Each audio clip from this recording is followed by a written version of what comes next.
Bonjour à tous, bienvenue dans ce nouvel épisode où on va rencontrer Gilles qui est menuisier d'intérieur et qui va nous raconter tout sur sa reconversion.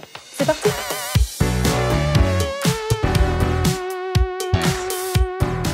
Gilles, vous êtes menuisier d'intérieur, mais j'ai entendu que c'était une reconversion. Est-ce que vous pouvez nous parler un petit peu de votre parcours? À la base, j'étais ingénieur industriel.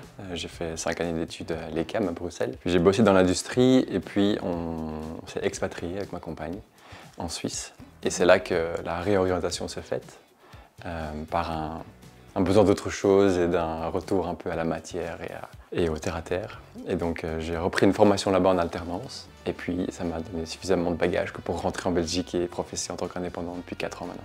Et donc le métier de menuisier d'intérieur, ça consiste en quoi exactement?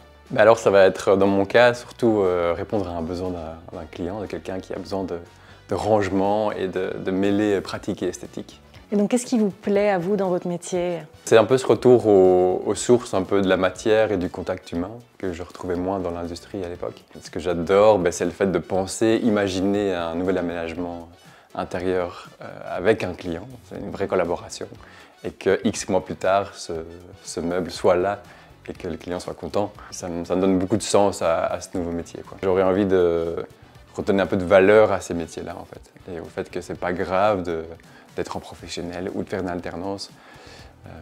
Et qu'il faudrait un peu casser cette hiérarchisation des choses. Quelles sont les possibilités en fait, pour devenir menuisier d'intérieur ici en Belgique? Il y a un peu 3 voies classiques. La première, c'est une formation en alternance dans une structure comme l'IFA-PME ou l'EF-PME à Bruxelles. La deuxième voie, ce serait de valoriser l'expérience en tant qu'employé ou indépendant dans le domaine. Et la dernière voie, c'est plutôt de passer l'examen de jury central. S'il y a des personnes qui sont intéressées par le métier de menuisier d'intérieur, quels sont les conseils que vous leur donneriez? Je pense que le meilleur conseil, c'est d'essayer.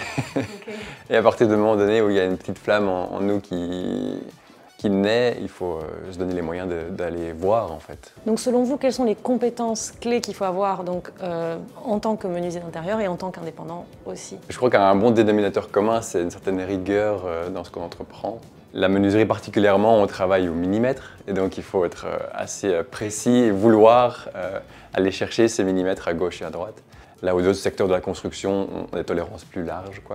Et donc pour être un bon menuisier, il faut avoir un peu cette capacité à se poser et dire ok voilà, je vais faire cette découpe parce que je suis sûr de moi. Ah oui. Je revérifie parce qu'on peut vite se mettre à la poubelle un travail de plusieurs semaines si on se plante. Donc il y a une rigueur à avoir.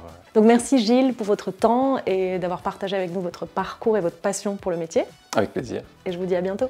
Merci d'avoir regardé cet épisode. Si le métier de menuisier d'intérieur vous intéresse, c'est très simple. Vous allez sur le site Panorama des métiers ou vous contactez votre conseiller emploi. Bonne chance! Et à bientôt!